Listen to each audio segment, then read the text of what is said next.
your Chevrolet. America is asking you to call. Drive your Chevrolet through the USA. America's the greatest land of all. 721 here, Big 550 KTRS. Our next guest is doing a little jig here in studio. This is the music he went to bed with as a kid. Johnny Londoff from Johnny Londoff Chevrolet. Good morning, Johnny Londoff. Good morning, McGraw. Normally, morning. We should say, in terms of full disclosure, you are a sponsor of the program, a proud sponsor. We're thrilled that that I get to be your spokesman from time to time. But you're not here to talk about Johnny Londoff Chevrolet. You're here to represent the auto dealers of Missouri. State of Missouri, correct. And we have some great dealers in the state. We got some great dealers in the city of St. Louis. I don't think the people of St. Louis know how lucky they are to have second, third, and now fourth generation families taking over dealerships that have been in business 50, 60, 70, 75 years for us, 100 years for some dealerships. And we employ in the state of Missouri over 20,000 people. So we employ over 20,000 people, average income of $50,000 per person. And then when you take on the amount of vendors that we, partner up with, right, like KTRS, right, radio stations, TV stations, print media, the number of people that franchise dealers in this state represent is unbelievable. And so, MED, Missouri Auto Dealers Association, we've filed suit against the Department of Revenue for allowing a non-franchise entity to come into this state and sell vehicles direct to consumers. Okay, now back up a second. This is important. So the Missouri dealers got together, a part of their association, and you're suing your own state, the Department of Revenue. And yes. Okay, so what did the Department of Revenue do that was so egregious? Well, I mean, illegally, they're allowing a non-franchise entity to come into the state and sell directly to consumers. So this organization does not have a dealer tag, does not have a franchise in the state of Missouri, and that's all they have to do. If they would open up a dealership in St. Louis and one in Kansas City, maybe one in Columbia, Springfield, but to this date and time they don't want to, and it's breaking a law. When you say a dealer tag, because I've done a little research on this, when you say a dealer tag, you as a franchise of GM and Chevrolet, you must be approved by the state. So you go and get your license to sell cars. Correct. And every year we have to reapply for the number of dealer tags that we need, which is representative of the vehicles that we sell. So we just passed a law some years ago, and I think the number now is you have to retail 25 vehicles a year to get one dealer tag, okay? Previously, you would have, let's say, a body shop that would want to sell 2 or 3 vehicles that maybe they fixed, and they would have a dealer tag. Well, now I think it's either 25 or 50 vehicles that you have to sell per year to get a dealer tag.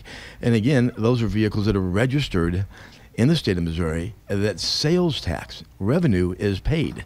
And we are, I think, the only state in the union, in this country, that do not collect sales tax at the point of sale. That's another time. That's another issue. Okay, right. But the things you have to do to get approved to be a dealer in the state include what? What are some of the other things you have to do? You have to pass safety inspections and all that other stuff, I'm assuming? Yeah, I mean, the state of Missouri really has one of the strictest state inspection laws in the country. Great for consumers.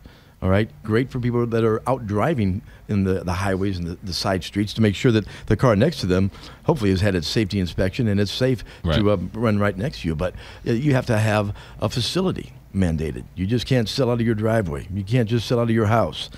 These are all things that have to be approved. And you look at the facility. You've been to our store, right? We sit on 15 acres. We've grown. We've been there since 1960. Yeah. We employ over 115 people to date. So it was explained to me this way. If you think about it as a bar every year has to go and get their liquor license, right? And so they have to prove to the state that they close on time, they open on time, they card to make sure they don't sell underage drinkers, they make sure they don't serve drunks. There's all sorts of things you have to do to protect that license. And then the state all of a sudden allowing somebody to sell liquor and not comply with those liquor laws. Is that a good analogy? Yeah, well, this early in the morning, I don't know about bringing alcohol into the system, but, and it's pretty simplistic. Again, it's illegal to sell a vehicle in the state of Missouri if you're not a franchise dealer. Right. And the laws and the paperwork that you have to go through to become franchise dealer. I did it when I bought a store in Pacific, Right. and I get the help of MADA in the guidance and direction as to what I need to fill out and what needs to be I's dotted, T's crossed. But again, the facts are the amount of people that are employed in this state, and then the amount of vendors that we do business with. Okay, take away the Franchise Act, take away that ability, and you're talking about hundreds of thousands of people that are probably going to lose a job. And So you basically need an act of Congress, really, to be able to have a dealership in Missouri because the rules are so stringent. What I does don't know. They're not that stringent. I mean, you just have to comply to those laws. And this, entity out of California has not complied, I was and gonna they're say, trying to are get there away with any- illegalities. And really, the state of Missouri is one of the few states that has allowed them in to sell directly to the consumer. And yet we have laws that protect against this. so why would the Department of Revenue allow a entity to sell cars against the law? Or Great question. they gave them a dealer tag, but they don't have a dealership here in Missouri. No, not one. Right. No. But they gave And them a they dealer have- tag they have- regardless. They have no intentions of getting a dealership and building a store, employing 100 Right. plus people. And yet the state gave them the license, a dealer license, even though they have no intention of opening up a dealership. I don't think they were given a dealer license. They've just been given the opportunity and illegally to sell to direct to consumers. So good question for, excuse me, Department of Revenue Yeah. as to why. So where does this lawsuit go? This was just filed, right? Correct. All right.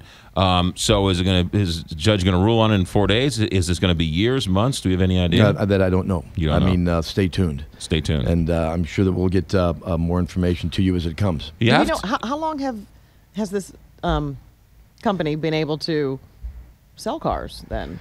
I been a I year, think couple it years? was 2013 that they started. What's amazing is And that this outside group, they know they're breaking the law and they're getting away with it.